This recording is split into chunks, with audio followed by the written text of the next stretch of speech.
Now I did know that. Yeah. Because I've heard folks in Nashville talking about you, and Hmm.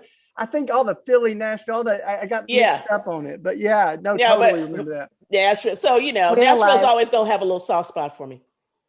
Awesome. We're live. We're live. Well, we got a few minutes, so we'll just let people, don't we? Yeah. We got a couple minutes. Yeah, we got a couple minutes. We'll let people trickle in, and welcome everybody. It's going to be a good night. It's going to be a good night. We got Dr. Anthea Butler. We're going to introduce her officially in a minute, but look at Reverend Sharon Risher coming in there. Hey, Reverend Sharon.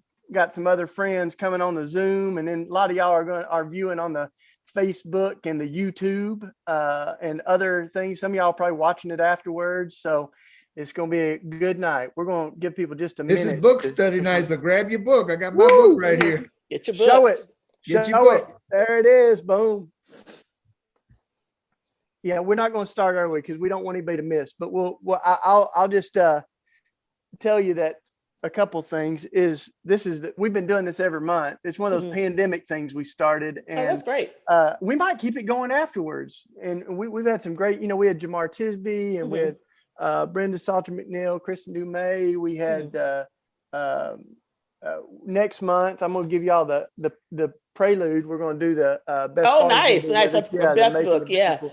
Womanhood. She's excited to join us next month. So it's been good. And we've got a couple of things happening on the horizon. I'll mention again at the end, but Tony Campolo, as I think a lot of y'all know, he's one of the founders of Red Letter Christians. He had a stroke about a year ago, and we're going to do the first event together that he's done kind of publicly. We're going to do a 4-week study of our book next month. So I'll tell you how to register for that at the end. But and y'all should keep telling us books that you want to do. Somebody mentioned reparations, so I got a copy of that. Jonathan, you read that, right? I've got it. Yeah, right here on the table. Just came on. Been making my way hot through off the press. Yeah, so we might do that in a month or two. But y'all keep letting us know what book studies you want to do, and we'll keep rocking it. It's 7:00, so let's do it. Tell us where you're coming from in the chats, and some of y'all are on Zoom here, and even on Facebook. Kristen Snow is working it on the technical side, and she'll be looking for some questions. If you've got comments or questions on there on Facebook, we can try to pick up on a few of those. But let's go ahead and dive into it. Jonathan, by the way, he didn't want to miss this, so that's right. He's helping host. I inserted myself right into this. I wanted to be here. I wasn't going to miss it. So let me just say to all of my Red Letter Christian friends and anyone else who's joining us that we are in for a treat this evening. We have as our guest and author of White Evangelical Racism, there it is, Dr. Anthea Butler, scholar of church history here in these United States. I mean, a scholar. If you want to know something about the Pentecostals, you go to her. The expert in her field and in American religious history. And in addition to that, in addition to being a good historian, also someone who has that gift and practices that craft of translating what we've learned from academic study into the public square. She's a commentator. You turn on your TV, you'll see her on CNN, you'll see her on MSNBC, you'll hear the folks on NPR calling her to get a word on what's happening in the church. And here she is with us tonight to talk about white evangelical racism. Thank you so much for agreeing to be with this motley crew. Oh, I don't think it's a motley crew at all. Thank you, Jonathan, and thank you, Shane. Y'all are great. And I can't think of a better way to spend Sunday evening. Now, if I had a piece of pound cake in front of me, it might go a little bit better. But since we don't have a pound cake, I'm just going to have to sit with the sweetness of y'all being in front of me this evening. Well, when we're done with this Rona, I don't make a pound cake, but I make a banana pudding. So there you go. I'll bring a banana pudding to our next gathering. All right, there you go. What I'm talking about. If I wanted to start, a lot of folks who are on tonight have already read the book. It was the book for the month, so people have been reading. But for anyone who hasn't read it yet, I want to encourage you to get this book and to read it. It's critically important. And I wanted to start by asking if you would share a story that you waited a little while into the book to tell. I did. But I thought it just made it crystal clear how all of this history and all of the analysis that you're doing is growing out of a personal experience. Yes. Would you share your personal experience from the church in LA? Yeah, I will. I have to set it up just a little bit. All of you probably can remember, or if you're too young to remember, you've heard of the Rodney King trial and everything that happened. And when the policemen basically were acquitted of beating Rodney King, it was a big thing in LA. It was a riot, or you call it an uprising, depending on who you want to talk to. Well, there was a ministry in LA that was between three churches, Hollywood Presbyterian, Kenny Elmer's church, which was Faithful Central, and the church that I went to, Church on the Way, which was pastored by Jack Hayford. And so they had a Love LA meeting where they wanted to bring together the three congregations to pray for the city and pray for peace. This was a few weeks after everything happened. And so I went to that meeting. I'd been very active in the church and several ministries, had met the pastor's mother before everything. And so I ended up sitting next to her at this service that was a joint service with all three congregations. And it was time to greet the neighbor next to you. You know how you do when you're in church, right? Greet your neighbor next to you. She turned to me and she looked right me dead in the face and said, "Welcome to Church on the Way." And I was crushed because I was like, I've been paying my tithes, my offerings, my work, my time, have spoken to this woman time and time again and said hello. And she didn't recognize me because this was the first time there was a Black congregation visiting. And so she just assumed I was with them and was not with the church. And so it was this moment where I felt alienated, and I also felt like I've never been seen. I'm invisible to these people. It doesn't matter what I do. I'm invisible because I need to just blend into what this is. And I'm not seen as a person. And so this was right before I was getting ready to go to seminary, Fuller Seminary, as a matter of fact. And it really had a profound effect on me. So when I was writing the book, I thought, what is the best way for me to explain what this is like being a Black evangelical in an all-white space? And that was it. Because I felt like, at that moment, this moment where we were trying to talk about racial reconciliation after the city had been on fire, then it was this same kind of, I don't want to say ignorance, but basically nonchalantness and not paying attention that got us here in the first place, right? So, but I think it's a helpful introduction to why all of this history you're telling is so important, because it's an act of exclusion that was imagined as an act of hospitality. Yes. Right? And I think so often white Christians think they're practicing, the good and loving ways of Jesus while we're excluding. Yes. So you've told a long story of how that's come to be. And that's why I think this book is so important. I know you got questions, Shane. You want to dive in on your first question? Well, I did think that was such a helpful and hard to read, a story of your own experience. And when you kind of rewind, you start looking back and reflecting on the history, you one of the things that you say is racism is a feature, not a bug of evangelicalism. That it's not it's kind of like there's something in the water is almost what it feels like. And so tell us a little bit about how we can begin to identify that and how you started to see it too, because you do it so well in the book. But I think, one of the ways for me, I'm a historian, right? So I've been teaching about evangelicalism, American religion for over 20 years. And one of the things that I started noticing was the way in which things get framed are through a lens of whiteness, first of all. But secondarily, it's a lens in which they assume that everybody is on the same page, and everybody's not on the same page. So if you take, for instance, slavery, and you think about what has happened with churches splitting and everything, there's been racial reconciliations, but we haven't really talked about how we got there, right? Or that this history is what bred all of the separation in the first place, whether we're talking about, the churches that split in slavery, or we're talking about what happened in the Reconstruction period, or we're talking about the ways in which, Black Christians were spoken about during the Civil Rights Movement as being communists because they wanted to have, equality instead of Jim Crow. Or when we talk about issues about the family and we say, oh, there's all these unwed mothers. And it's like, oh, are Black people the only ones that have unwed mothers? Where is this language coming from, right? But I really started to, I knew it was there, but I really, really, really started to see it probably this decade, I would say in the 2000s, basically. And that started to happen, of course. It was a little bit with the Bush administration.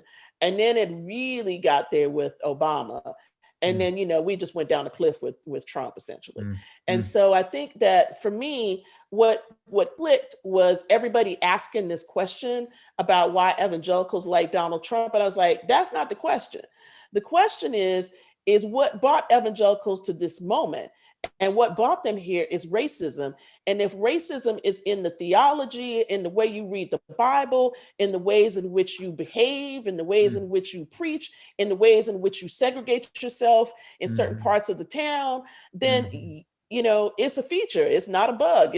This is not a glitch in the matrix, like they say. This is how it is. And I think that's what really became apparent to me. I grew up in the Southern Baptist Church. And I grew up in the heyday of the moral majority movement. So I was caught up in all that as a young person. And when I began to realize, there was something weird going on here, I had to go back and learn, my own people's history. Yeah. And that got me, into trying to understand a lot of what you talk about in this book in the 19th century, in the development of a slaveholder theology, slaveholder religion that I think people often think, well, yeah, they said this stuff back then, but dig into that a little bit. What did they do with the Bible then that we're still doing with the Bible now? Well, that's a good question. What they do then is I wouldn't say it's proof texting, but it's turning the text to where you want it to turn to. So in other words, one of the things I talk about, I open that chapter out that you're talking about with the present day story, where I'm not going to name everybody because you already know if you read the book what happened to Lecrae. But basically, this moment in which you say, well, it was good to have slavery because Black people could become Christians. I tell my students, if you tell me that in class, I'm giving you an F straight out. You get an F, okay? Because if you embrace the slaveholding Christianity in here and you tell me that this is the case, then you get an F, because that's the same justification slaveholders use, right? And so what I talk about in that chapter is how this thing gets put together, whether it's about how you read scripture and how you justify this through the curse of Ham or the curse of Cain, or you justify this through polygenesis, the dual creation, where Black people were this creation that was an aberration and white people were the correct creation. And so therefore Black people are not human. There's a lot of ways we can look at this and how you think about it. But people still have this idea today. I tell a story in the book about a famous Black evangelical who gets told by somebody that she meets that she's not the same creation as white people. I mean, here we are in 2021 with people believing this stuff that was taught in the 19th century about a hierarchy of races, how the Bible speaks to that, and how, slavery was still okay, it was just justified. But if you leave that out and you go, after slavery to Reconstruction and to the redemption period, then we begin to see how this religion of the lost cause gets put together, that, this was a moral cause, this was a moral issue, and moral issues are the things that make real Christians, right? And so when you talk about the family, you talk about, purity, all of these things that, evangelicals are really big into and use it to kind of beat over everybody else's head now. That stuff started with 19th century with the, Reconstruction and redemption. And they had a large effect on how African Americans were dealt with. But I think also the thing that I don't talk about a lot in the book, but is always hanging in the background, and I want to bring this up tonight because I think it's really important, is the way in which violence is justified against Black people. And so this past week, we had this thing, and Shane, you'll know this, that happened in Philadelphia, where there are these bones of these MOVE kids that were at, at the museum at Penn. And one of the things I connected this to was polygenesis in the 19th century, because I said, if you don't think Black bodies are human now, then you are just like these people in the 19th century who didn't think God created Black people. And so I think this kind of, people don't say it out loud. They'll say, I'm an evangelical, I don't believe this, but it permeates things so that when you get to leadership and we start to talk about who are the leaders and the people who are respected in the church and all this, it's a hierarchy. And, it's white men first, and then it's everybody else down the pike. And so I think that we need to really think about the ways in which this theology influences how you think about leadership, how you think about politics, all of that. I want to peel away a couple other layers of that, because the theology, one of the things that you do real well in the book is kind of talking about how we separate the individual sin from the social sin. And this is something very distinctive to kind of white evangelicalism, right? That we and you have this quote from Thomas Dew, who was a slaveholder and was also the president of William and Mary. And so he says, slavery is against the spirit of Christianity. We are ready to admit that general assertion. And then he goes on to say, but the slavery was generally condemned in the scriptures, you say, but then he said, so he ends up saying, slavery is against the spirit of Christianity, but the master doesn't commit any offense by holding slaves, right? So it's kind of like it's double talk. Really reconcile. It's totally double talk. And when I read that, I thought of one of John and I's favorite quotes from Jerry Falwell Jr. when he's asked about his fidelity to Trump, and he says, I don't look to Jesus when it comes to shaping my political beliefs, right? Like even something like immigration, it's like we have this idea, yes, I should care about an immigrant personally, but that really doesn't have any political ramifications. So maybe say a little bit more about how you see that, because you unpack it so well, but it's this individual versus social transformation, right? Yeah, well, it's really interesting because, not to give a plug to another show on here, but Vice tonight is doing a whole thing on evangelicals and racism.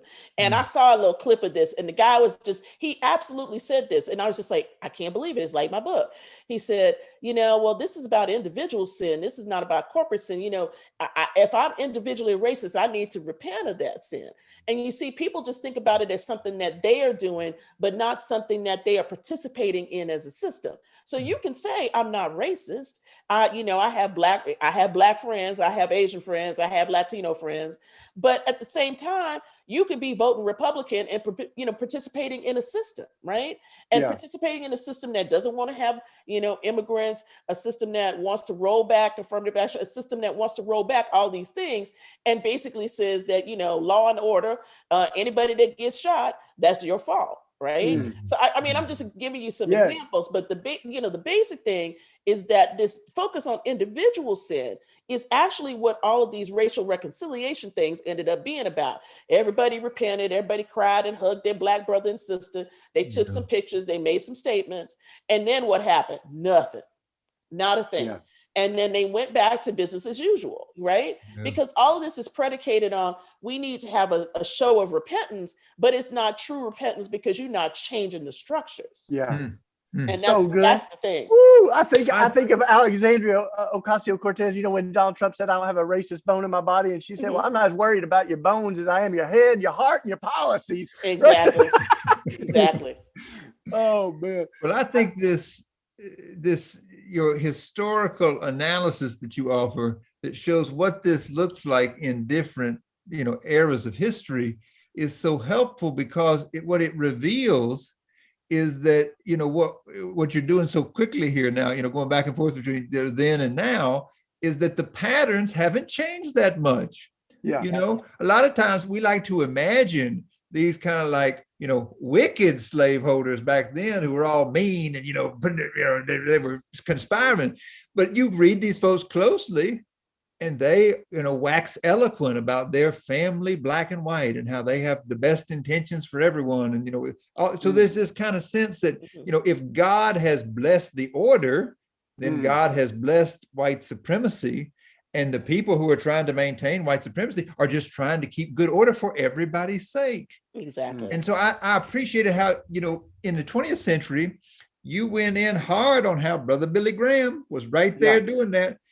Teach a little bit about Billy Graham, because I think sometimes we like to put Billy Graham in the good category because, he didn't go the way of Falwell and others when the religious right got formed. He said he wanted to back off from that, frankly, because he had already been doing it with Nixon for, long enough to see the problems. But at any rate, teach us a little bit about what that looked like in the 20th century and the way a lot of what we see as mainstream evangelicalism really did prop up white supremacy in practice. Yeah. The way I talk about Billy Graham is that Billy Graham is like this basic sort of figure about what white evangelicalism looks like. George Marsden said an evangelical is anybody who liked Billy Graham.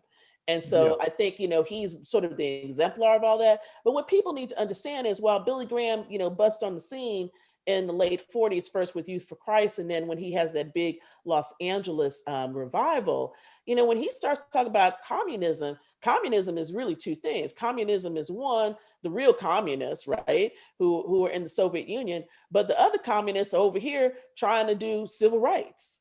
And so the ways in which King is spoken about and everything else, he's kind of wishy-washy. The way I talk about him is he's an accommodationist. But there's two things that Billy Graham really does that I think are really important for American evangelicalism. First, he is the one that connects evangelicalism squarely to politics in the 20th century. It begins when he has a prayer meeting, revival meeting on the Capitol steps in 1952. And he tries to get to Truman, but Truman's not paying attention to him, but he gets to Eisenhower. And Eisenhower and he become buddies. And then after this, he is friends of every president, whether or not he likes them very much, because we know he didn't like JFK very much. But let me talk about this middle part, because I think this is important. And all of you who read the book, I want to tell you that next month, the American Experience is going to have a big thing on Billy Graham on May the 17th, and yours truly will be in it. So you'll get to see a good arc about Billy Graham. I think that'll sort of lay it out for you. But one of the things he does with King is that he says, come pray with me at my Madison Square Garden, revival. And he does. And that was a great moment. But right after that, King writes to him and says, you're going to Texas. And Charles Price Daniel is there. Now, I don't want you to go stand on the dais with this guy who is a big time racist. He loved Jim Crow, Texas governor. Billy Graham, it says, I'm going anyway. And he goes. But see, here's the other thing about Billy Graham. Billy Graham had a choice to join any Southern Baptist church he wants to. Which one did he join? W.A. Criswell's church in Dallas, Texas, big time racist, 1953. That's where he held his membership. Now, I ask you, why would you hold your membership at a place like that? Well, that's because it's what you're comfortable with. So when we get into the 60s and we begin to see how he starts to turn on King, and he doesn't like all of this, marching and going on and everything else. And he says, it's not going to be until heaven till we see little black boys and little black girls walking around with little white boys and little white girls. He's pushing that off to heaven. Again, this is a theological move, right? Because it says, well, we're not going to have that here, but, I have some interracial meetings and all that. But, basically this togetherness that you all want is not for here. It's for later. Yeah. And I think that's really important to understand that Billy Graham is not this, contemporary figure who wanted the civil rights movement. He wanted the status quo to remain. And I think that this is something that is really important to see about a figure that is so revered that even he doesn't want to have this kind of togetherness unless it fits a certain kind of way. Yeah, I want to stay there for just a second, because I'm going to tell y'all listening in, some of this might be hard for you to hear. Well, it's been hard for me to rethink Billy Graham.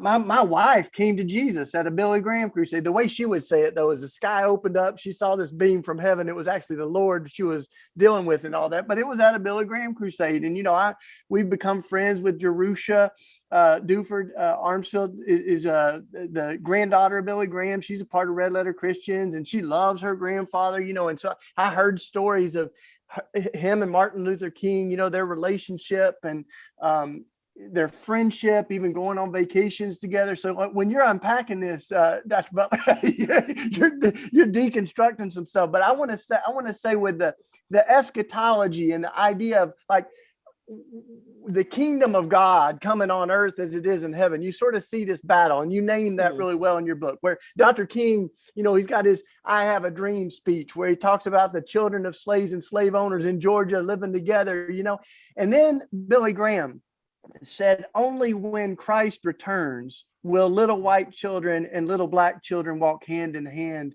in Alabama. And I think this is really important, right? Because this is one of those things we still see today, is that this world, it is a terrible mess because of sin. So we just got to save souls when we die. And we're losing a lot of people in white evangelicalism because we're promised them life after death, and people are going, is there life before death? Doesn't the good news of Jesus have anything to say about police killing Black bodies in our streets? Like, doesn't this, and so Dr. King has this radical social gospel. Billy Graham's got this individual personal salvation, but Dr. King talked about both of them as the feet you got to walk on. There's a personal salvation and a social. So say a little bit more about that, like, the theology that we begin to see holes in it. Yeah, I mean, you see holes in Billy Graham's theology because he's saying it's all going to be afterwards. But he's asking you to get saved in the here and now. And what are you supposed to get saved in the here and now for? To do good works, right? Well, a good work is making sure that everybody eats, making sure that everybody is not discriminated against, making sure that people are not doing, not getting shot. And with Graham's theology, basically what it would say is, well, we just got to wait till heaven to get everything right. That is what that theology does. That kind of eschatology says that until Jesus comes back, nothing is going to get fixed, so that basically the environment can go to hell, you can go to hell, and all the rest of this stuff, and nobody's going to fix anything. But King is saying something different. And I think that, if you think about what Graham is doing during this time period, he realizes that he gets pushed because, where is he at when King is assassinated? On the golf course in Asia someplace. And he's stunned and all of this other thing, but he shouldn't have been surprised because this is what the ferment is in this country. But he doesn't seem to feel that, because all he's thinking about is the individual again. I need to get individual souls saved. But then at the same time, he's hobnobbing with the presidents. It's about him. And see, this is where we have to really look at Graham and realize Graham was about Graham. Graham wasn't about all the rest of the stuff. I didn't put everything I could have in the book, but one of the moments I think about Graham is really interesting is in 1970 when they do this big Jesus thing on the mall and everybody starts fighting, and it starts to be kind of almost a riot situation where he's trying to uplift America and doing this kind of Christian nationalism thing. Graham really, his relationship with Nixon messes him up, and then he sort of changes afterwards, but you never really get him to the point where he figures out that he has to do more than just this sort of photogenic relationship with Black people. Because what he does is he just turns to what I talked about, this colorblind evangelicalism, where he puts Ethel Waters up on stage. He's got people like Andre Crouch. He's got other folks up there, and Rosie Greer and all these folks that show up at his, his evangelistic crusades. But this is about, look, I got a Black person next to me. Look, we're together, but you're not really together. Do you know what I mean? And that's a different kind of relationship. And I think this is where Graham, for me, misses it. So when people talk about how could Franklin Graham be the way that he is, I'm like, well, look at his daddy. Franklin Graham is just like the id of Billy Graham. He did all the stuff and out now that Billy Graham couldn't do out now because he's too polite to do it. I just had a journalist that was down here, and they were going to interview Franklin Graham, and then come my way, and they said, "What should we ask Franklin Graham?" I said, "Ask him about his dad's line about the hard right has no interest in religion except to manipulate it." And they asked him, and I can't wait to see that clip. Oh, that'd be interesting. That's good. But no, it's so much of what you're saying about Graham is the kind of honest assessment a historian can make from a little bit of a distance. And as I hear it, I'm challenged by it, because I think it's not just about Graham, it's about all of us. Yeah. And all of the ways that I have seen how, you can be a kind of benevolent and inclusive white Christian and still be a white supremacist. Still, basically believe that the order that has been set up with white people in charge needs to remain. And I think one of the ways I see the contrast here between Graham and King and what you're saying is that when, Graham extended the invitation for King to come and be part of his show, King came and said the prayer. Now, preachers preach in different ways, but I mean, King was a preacher. He could have been asked to preach, but he came and said the prayer. Exactly. Prayer. When King in 1965 put out the call, said, we need every minister in this country to come stand on the line with us. The Catholic sisters came, his brother Ralph Abernathy was with him arm in arm there. Rabbis Abraham Joshua came. Heschel came. Billy Graham won't nowhere to be seen, right? Nowhere. So there's a contrast, right? In terms of how we respond to the invitation. When invited to have some skin in the game in terms of changing the system, Graham was nowhere to be found. Yeah, that's a good and word. So often, so many of us have been nowhere to be found. Yeah, no, that's really true. And I think, that's the hard part. I think people will not want to hear. I mean, one of the things that you noticed I did in the book on purpose is that I don't say white supremacy very much. And I don't hardly say it at all. But because I want you to know this is history. Now you have to come to the conclusion about that history, but you need to understand this is the way that people have operated. So what does that mean? And how do you interpret that history? So I know it's hard hitting, but on the other hand, it's the truth that we need to see up front about people like Billy Graham, that, it's easy to say something about Jerry Falwell, but it's not so easy to say something about Billy Graham. You know what I mean? Yeah. I wanted to ask you about this because I hear some people that asking about, well, what about the folks that are not white, but still are children of evangelicalism, still identify? I mean, some of them, it might be kind of like, not the primary language they use. Like we did this little book, Still Evangelical. I fought hard for that big question mark with Mark Laverton, at Fuller. But a lot of the authors in there are not white, but they still are comfortable with the word evangelical. And I think of groups like Evangelicals for Justice, that we've teamed up with to really challenge the theology and conditions of white nationalism, and that's led almost entirely by non-white leaders, female and BIPOC leaders. So, and Sungshan Ra has written about the next evangelicals, and one of the things that he says is like, I don't have the privilege of kind of leaving that whole world right now. Like, and so I'm kind of interested in how you process that, or as you look at folks that are not white evangelicals that still are very comfortable with the word. One of the people who blurred my book said something really interesting, is my friend Julie Ingersoll, and she said, we have to think about the ways in which evangelicalism has poisoned us all. And I was like, whoa, this is really intense. And what she meant by that was, even if you're evangelical color, even if you're out there, then there are ways in which this kind of white evangelical racism has affected you. It has come into you in certain kinds of ways, this theological thinking. And how do you deconstruct that? How do you start to look at that in a different way? And I think, for some, evangelicals, and I once called myself that, I would say that one of the things you have to look at, and when you read this book, if you're shocked, then that's the moment for you to start thinking about where are those spaces in your life where you have been treated, and not in a way that you should have been treated.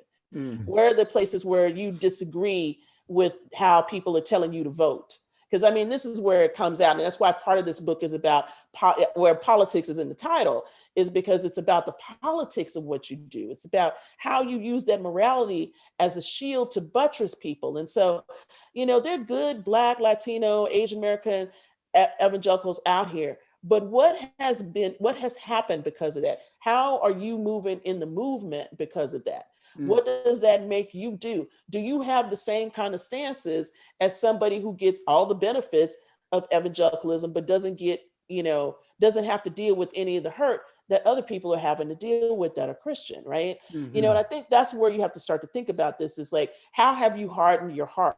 Because there's plenty of Black evangelicals who followed after somebody like Trump and voted for him and stood beside him and said stuff. And these would be people that I would be charging up just as much as I would anybody else because of what they believe. And, I want to say this here too, because I think it's really important to say, I think that for some people, they have become a single issue evangelical. So I call it a single issue evangelical. It's like the only thing they care about is, are you pro-life, right? But you got to be pro-life all the way through. You can't just be pro-life at conception to the time the baby drops. And then you forget about life after that. What about, people who are sick? What about prison? What about all this other stuff? You can't just be that. And that's what I'm really trying to challenge people about, is like, it's not just the racism. It's the ways in which you think about this. And so I think that what I would say is, and I'm kind of hard on somebody in the book towards the end where I say, Jim Wallace said, well, we got other evangelicals. I'm like, don't use that as a way to get out of what I'm talking about. Because what I'm talking about here is really important. And it's not just about white evangelicals, it affects everybody in certain kinds of ways. And so I think that's the number one thing that's important. I do think, though, this is where I get to say the thing that's good. I think that evangelicalism is changing. Maybe we're going to throw away the word altogether. I'm not sure. But I do know that I think it's a moment in which evangelicals have to really examine themselves and think about, is this a political term? Because I think maybe it's just now a political term instead of being a term that's about evangelion, which is spreading the good news of the gospel of Jesus Christ. Yeah. Well, we're a little partial to the red letter Christian. We like that. Yeah, I like that too. Go ahead, John. What are you gonna say, bro? Well, I wonder. I mean, as a historian, you're describing, what you've seen, how it actually plays out, and by other names, followers of Jesus have played out quite a different public witness in the history of this country.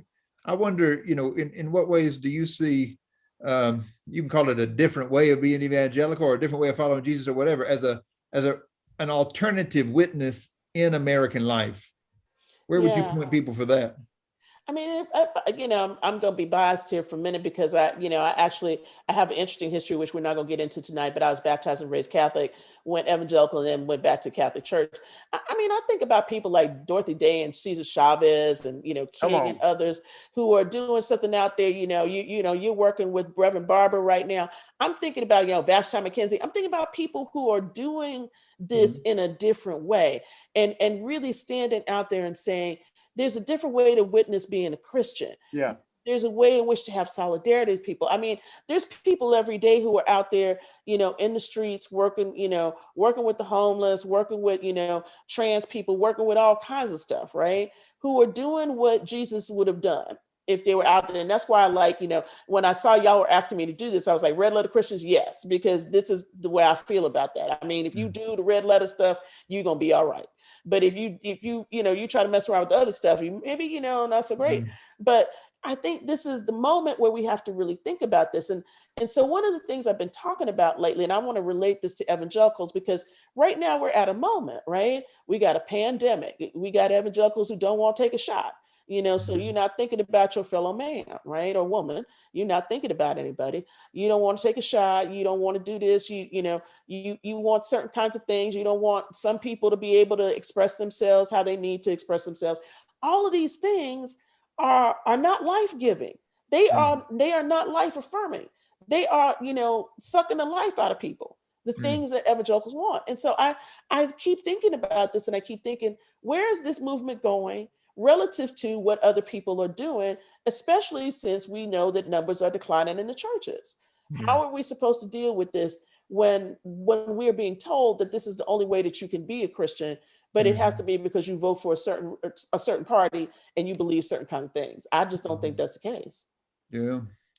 Well, you chronicle here in the book the rise of the so-called religious right, the way the moral majority formed, and there was this, very concrete effort to tie white evangelicalism to the Republican Party through the 80s and 90s. When we go back now with the Pew data, you can see that over those same decades, the number of people who, when asked, what is your religious affiliation, they said none. It doubled every decade. That was so at the same time, that it's being politicized and it's pushing towards extremism, the number of people who grew up in those churches that want to stay has gone down, down, down, down. And I think it does bring us to this point of asking, like, what,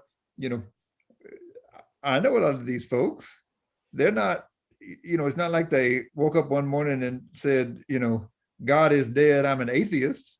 No. These are people who still, have deeply held beliefs that were formed in their faith that are connected to other people of faith, but they can't do it in those churches they grew up in anymore.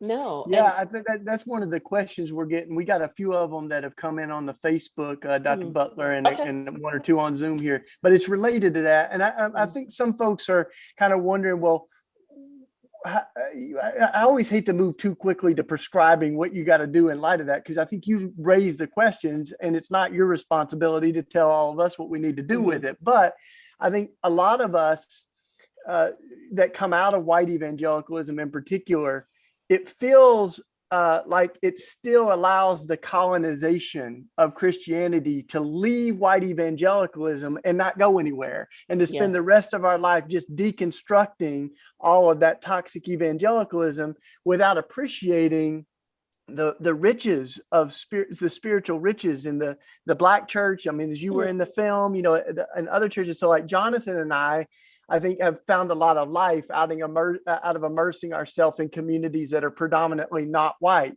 But I don't know if that's the, if you have some thoughts. A couple folks out of liturgical tradition have asked, is it more resilient, or, so I kind of think of Mark Galli from Christianity Today. He's now Catholic, so I think there's a lot of white evangelicals that are kind of deconstructing something, but it's a kind of question mark of where you end up next. And I don't know that you got all the answers, but you might have some reflections on it. Yeah, I mean, I think there's a couple of things. One is, I mean, for the people who are leaving, I would say, don't leave mad, just leave. And what I mean by don't leave mad is that, you might have to go back and get some folks.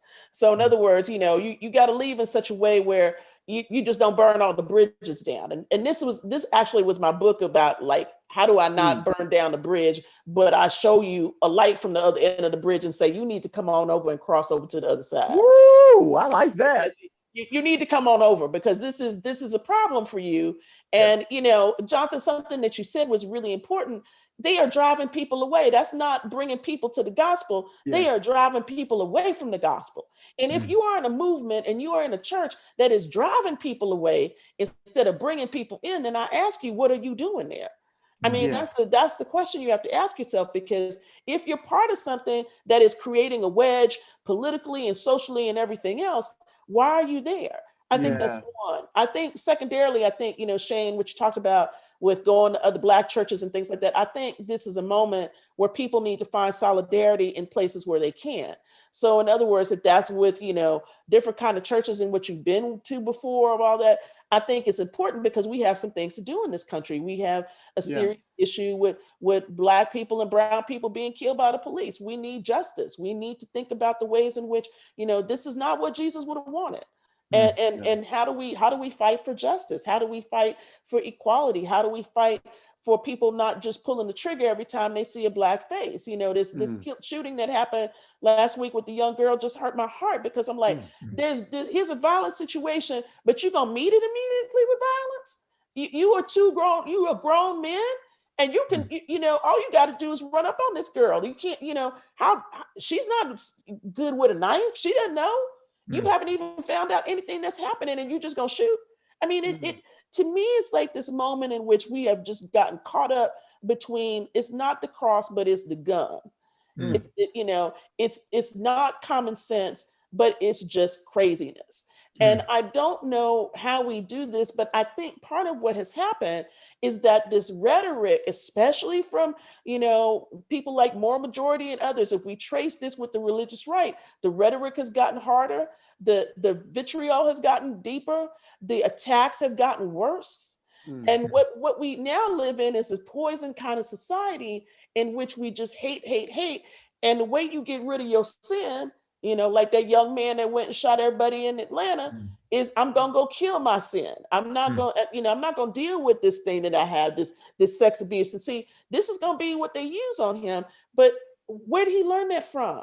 He learned that in a Southern Baptist church.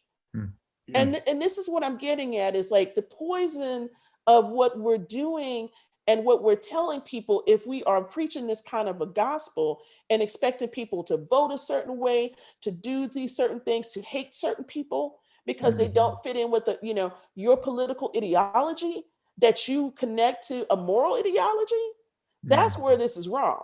Because see, where these people are, they have connected their theology to a political theology, and that doesn't work.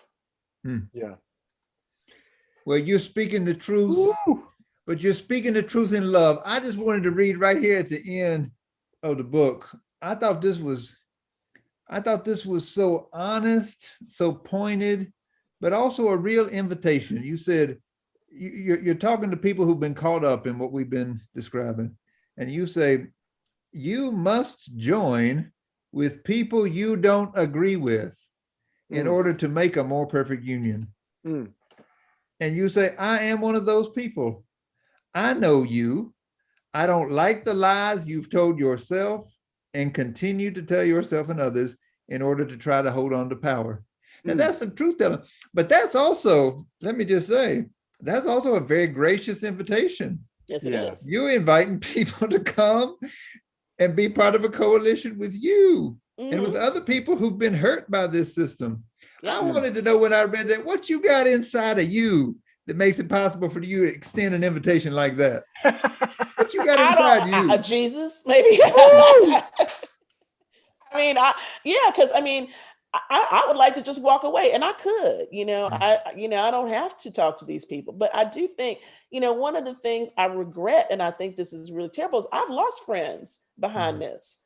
I've lost some really good friends that I had to quit talking to because they were just they have gotten into their Republicanism so much, they have forgotten about Jesus. And I just was like, I got to cut y'all off. Cause I mean, longtime friends, I got one left that I talked to.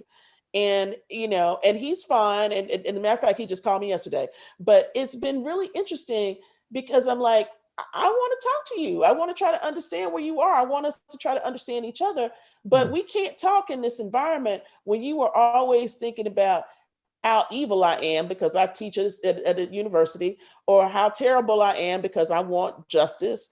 And I just don't want to talk about somebody getting saved and that's it. And I just don't want to, do the things that you want me to do.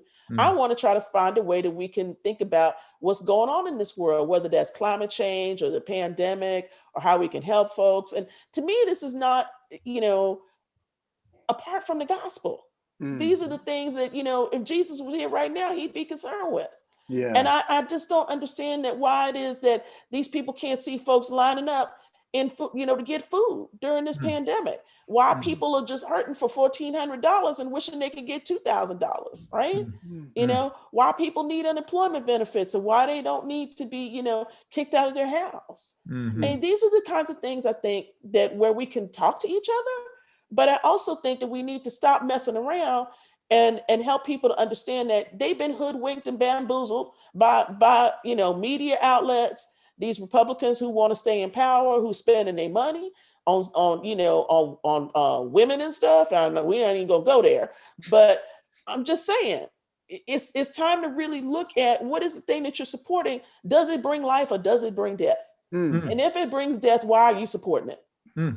Such a good word. I was listening to you and saw this comment from Matthew over here in the Zoom where he's talking about people leaving the church right now. And Dr. Butler, I think it was this study I just saw, like the Lifeway, the evangelical study that said like 2/3 of young people 18 to 30 are leaving the church. And the number one answer, this is just like a couple of years ago, the number one answer of why they're leaving is because of social justice and politics. It's because of the exact same things that we're so for those of you that are listening in that like still are very comfortable with the word evangelical, that want more and more people to know Jesus, this should be a deep concern of ours, that one of the biggest obstacles to Jesus is this kind of toxic version of nationalism mixed with whiteness that is trying to camouflage itself as Christianity. And you've done such a good job at helping us name that and inviting us into something better. So, Jonathan, you got any last? We're running down. We got all kinds of feedback on the socials. People are loving it, but I can't keep up with all the questions. But we'll call it a night here in a minute. I just want to say thank you. We need a church and we need a movement. We need a Jesus movement that's listening closely to those who are crying out for justice, and that's also listening closely to those good scholars who are paying close attention to the facts, to the history, to what has happened and what has brought us here. And you're doing that work. And And I so appreciate it. So thank you so much for being with us. Oh, you're welcome. Yeah. Thank you. Thank you so We're not- much for having me. We're not going quite yet. We're going to let Dr. Butler send us out in just a second. But I wanted to let y'all know, first of all, thank you. Thank you, Dr. Butler. Thank y'all for joining in. Just a couple things on the horizon are, John and I, we're trying to get together every chance. We get twice together this week. We're going to do morning prayer on May 1st. We do morning prayer every first day of the month at 9 o'clock, usually 9 o'clock Eastern time. So we're going to do morning prayer on May 1st. And we got two really special guests, Robert Ellsberg and D.L. Mayfield, both who have written about Dorothy Day. Robert kind of holds all of Dorothy Day's writings. And Dr. Butler was talking about Dorothy Day as one of those examples of inspiration for, I think, all three of us, but many of us that are listening in. Dorothy's been an inspiration. So we're going to talk about her. We're going to talk about hospitality, and we're going to do prayer together. So join us on the live stream on that. And then, Jonathan, you're helping craft. Every month we've been doing a faith forum and talking about a major issue. So we've done Reverend Sharon Risher's here with us. We did one on gun violence. We've talked about abortion. We've talked about the death penalty. This month we talked about immigration, and I was even on a White House call where we're talking about the refugee ceiling and stuff, and folks are listening. People are paying attention. So these conversations are important. Jonathan, you want to tell us about the conversation we're doing this Well, month? this is directly connected to what we've been talking to for the past hour, because if you know anything about the organizations that work together to really distort the moral narrative in American public life, to create the so-called religious right and this kind of reactionary, extremism that we're suffering from, all those organizations are coordinated through something called the Council for National Policy.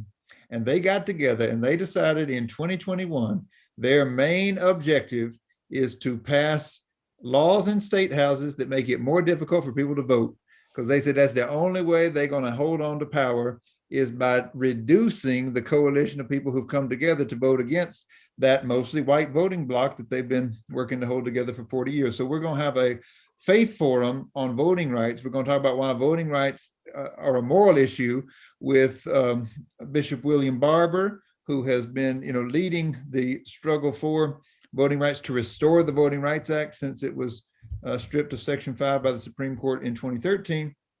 And we'll be joined by Mark Elias, who is one of the lawyers leading the legal struggle to really, work in courts to explain why these laws are voter suppression, why they're racist, why they're discriminatory, and why they're anti-democracy. So we'll be together on the 10th to have that forum. Yes. And we call it a faith forum because it's not just a social issue, it's a spiritual issue. And our faith fuels us to care about things like this, the voter suppression. So join us for that. We're going to have a Pentecost party, y'all, on May 23rd. It's Pentecost, the birthday of the church. So you'll see all this on our socials. We're going to have some good music, spoken word. We're going to jam and have some Pentecost happening. So mark your calendar for that. Y'all that joined in early, you may have heard, go ahead and get this book, The Making of Biblical Womanhood. We're going to do it next month. We're going to announce that soon. And if you haven't signed up, you can join me and Tony Campolo for 4 weeks. We're going to study our book together. There's other stuff happening, but y'all, that's enough for tonight. It has been a power-packed night with Professor Dr. Anthea Butler, who is in Philadelphia, and we're going to get to spend some time together now. Yes. We're hopefully going to hear a lot more from you. You always should know that Red Letter Christians is family. Any way we can support what you're doing, we want to do that. In any way we can be one more microphone to amplify what you're doing. We believe in you. So thank you, Dr. Butler. Thank you. The same here. Same here. You're going to send us out with you end your book so beautifully with this kind of benediction. We thought, what better way than to use that to send us out. So you do that for us. Thank you. Yeah. I'm going to preface it by saying that somebody asked me, why did I end the book this way? And I said, well, it's a kind of an altar call, but it's a reverse altar call. I want you to run away from some of the stuff you've been doing. And I want you to come on and really come to Jesus in a different kind of way. And so I ended the book in this way, that what my hope is for you when you read this book. I hope these words find root in you. I hope they trouble you. I hope they sear your soul. I hope they make you change. There is only a little time left, but there is time. The time is now. Mm. Amen. Receive the benediction. Amen. Amen. Amen. Thank y'all so much. This was really great. Thank Good you. We'll night. keep in touch.